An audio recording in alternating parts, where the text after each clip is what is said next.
I'm Dr. Mark Hatala, and I want to welcome you to the 14th chapter of Bradbury Karney's Intimate Relationships book. So today we'll be discussing relationships across the lifespan. And so we'll be talking about things like sibling relationships, friendships, divorce and remarriage, and widowhood. So we'll start with the question of whether children understand adult interactions. And the answer is yes. Children whose parents have relationship conflicts are more likely to experience depression, behavior problems in school, and problems in their own intimate relationships later in life. They find that when they show children research videos of arguments, they're sensitive to how the argument ends too. So if there's a pleasant resolution, they feel much better than when there's an angry or withdrawn ending. Observations of adult relationships provide children with models to follow in their own relationships. Children who are exposed to angry adults act more aggressively towards other children when the adults leave the room. And children seem to be impacted by sensitization, which means they become more reactive the more conflict that they witness, rather than desensitization, which means that it starts to not bother them. Repeated exposure to adult conflict has long-term impacts on the emotional security of children. That's the takeaway. What about sibling relationships? Well, it's probably the longest relationship of your life, and 80% of people have a sibling. Children are sensitive to differential parental treatment because, who's your parent's favorite? And I'm laughing because Deborah Tannen wrote a book called You Were Always Mom's Favorite, which is about conversations between women.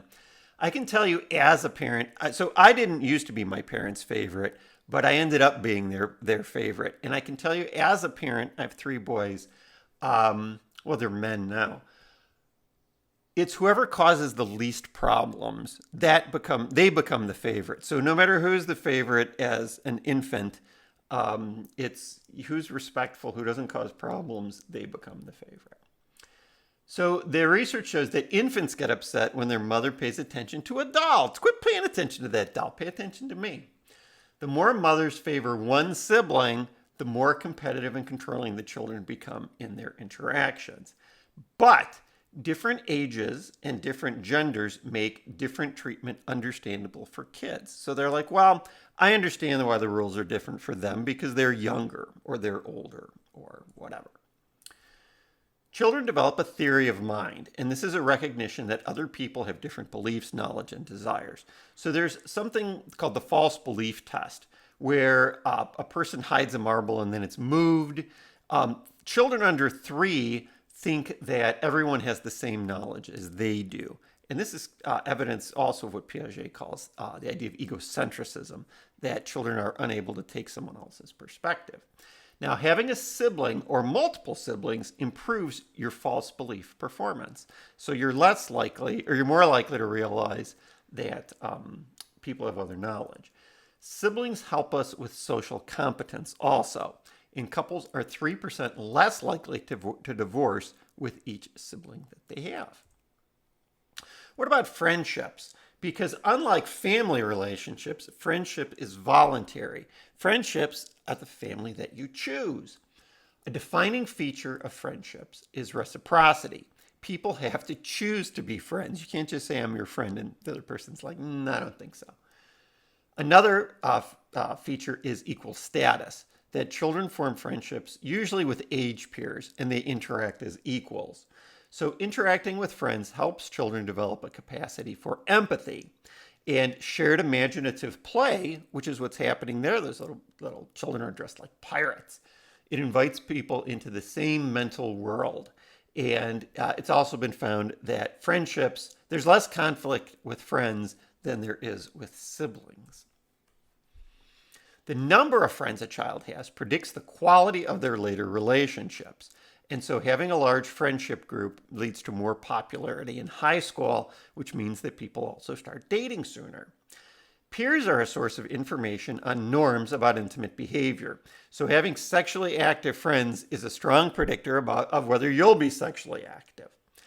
Longitudinal studies suggest that having long-term quality relationships also predicts supportive, close, intimate relationships because you're used to having, a good long-term friendship. So how do teenagers think about intimate relationships? Around age 9, children begin to distinguish between intimate relationships and different sex friendships. And this seems to come from ideas which are embedded in a shared culture.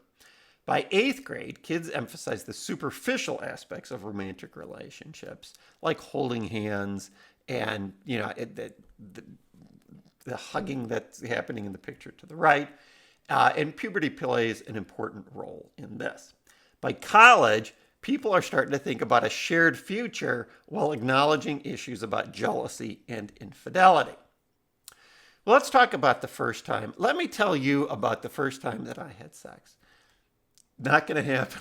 Don't worry. By age 18, though, 80% of people will have had a romantic relationship. By age 14, about a third have dated, and by 16, about half of people have dated. Experimenting with sexual intimacy, though, is also experimenting with emotional intimacy. And so that's playing with fire. And first sexual experiences usually take place in a going steady relationship. Adolescent relationships are viewed as being simple because it's just all about the emotional intimacy and sometimes sexual intimacy because they don't have to live together. They don't have to negotiate who's going to pay the bills or who's going to mow the lawn or who's going to do the laundry or anything like that. And so you can just focus on the relationship. Adolescent relationships are also fragile, though, because there are few barriers to prevent them from breaking up. And there is a plethora of alternatives. So there's a lot of other people that they can date. According to longitudinal studies, kids with positive interactions with their mom had more supportive peer and romantic relationships later. Surprise, surprise. Romantic relationships during adolescence also have the potential to impact attitudes across the lifetime. And adolescent depression leads to significantly higher risk of marital distress and divorce, although that might seem to be more of a stable characteristic that would carry over. Let's talk about cohabitation. Now, from the late 70s through the late 90s, the number of cohabitating couples quadrupled, and this is in the United States. And by 2016, it quadrupled again to 16 million people. Now, the majority of cohabitating relationships end within a year, and 90% end within 5 years, which is a bit discouraging. So why do couples cohabit? Well, almost half see it as a precursor for marriage. So they're engaged or they're planning to be engaged and get married. And so they're like, let's save some money, let's play house and live together. About a third are co-residential daters. They don't have any plans to marry. And they're the ones that are most likely to break up. 15% of people see it as a trial marriage, which is, is marriage worth pursuing? Let's see if we can live together and get along. I suspect a lot of future faking is the term they use going on there. And 10% of cohabitating couples see this as a substitute marriage, that they believe the relationship's permanent. They're just not into the whole ring thing. Between 1965 and 1974, 10% of couples cohabitated before they were married, and by 2010, it was 50%. Early research on cohabitation is also impacted by something called the selection effect, which is that people who cohabitated were less traditional and they were less opposed to divorce. And so that's kind of a mitigating factor there.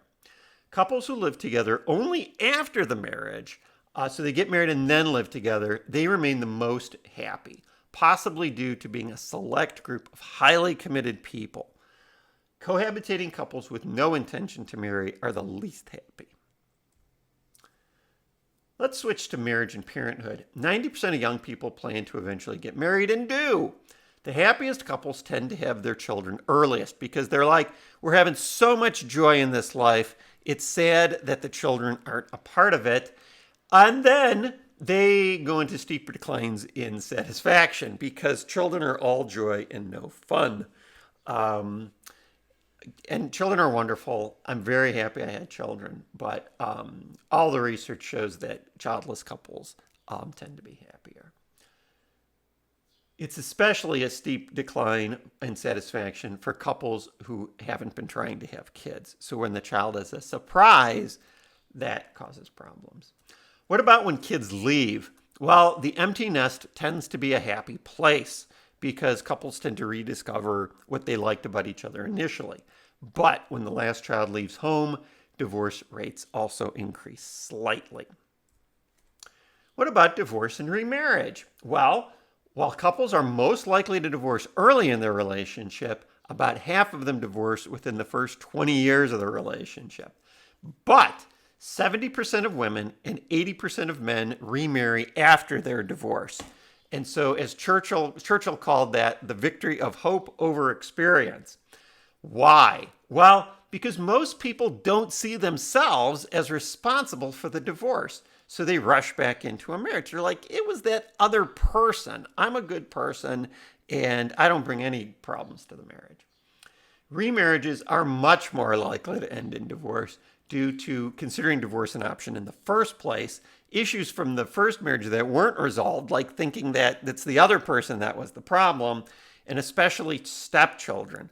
So I'm always impressed by great step-parents because that's the hardest situation where you have a very needy young person that's not your child that is, just very demanding.